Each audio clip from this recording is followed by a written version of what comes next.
If age is just a number and laughter is the best medicine, then we need to introduce you to this guy. At 81 years of age, Marty Ross is living his best life as a stand-up comedian. Now, he decided to take his life experience and sense of humour to the stage in his late 60s, and he hasn't looked back, showcasing his best material with as many people as possible.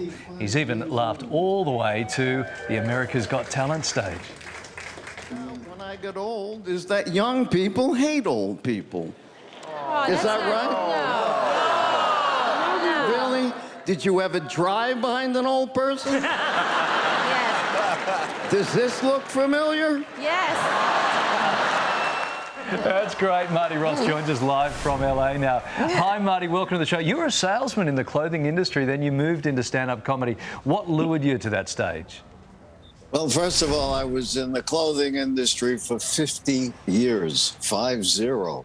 And when it was enough, I decided to join a workshop and learn how to do stand-up comedy.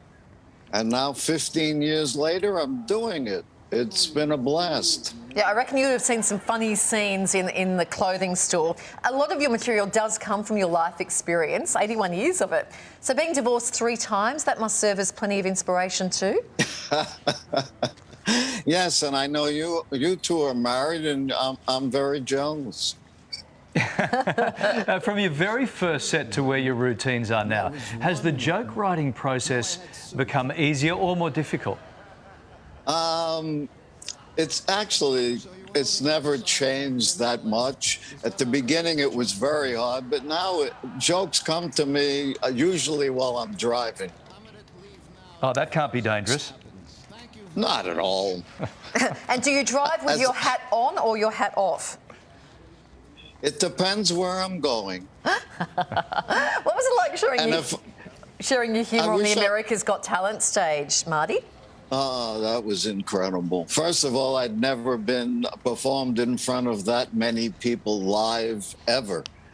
So it was so exciting for me to feel the audience, to feel their love and their enjoyment. It was just multiplied by anything I'd ever experienced before.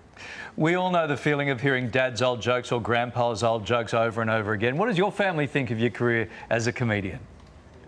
My family's very proud of me. I am not your usual grandfather or father you may have noticed. So I don't do the old people jokes. My uncle, my father did those. I really don't want to hear them again. So you jumped out of a plane for your 75th birthday. What's easier, skydiving or stand-up? The nerves of skydiving was the most I'd ever experienced. It's sort of like now, when we jumped out of the plane, we were out of control until he let the little parachute up. And after that, it was really fun. Hey, what about the pandemic? How has that affected your gigs? What gigs? I think that's the right answer. I've done Zoom gigs. Last night was the very first time I did a live show out here in LA. And I have to tell you, boy, did I miss it. It was so much fun. Yeah. What's next for you, Marty? More comedy. I've got auditions for all different kinds of things. I've been in short films. I've been in commercials. You know what? I don't have time to die right now. I am so busy. I love it. I don't have time to die right now. Great stuff. Marty, a real treat gorgeous to talk to you this morning. Thank you so much for your time.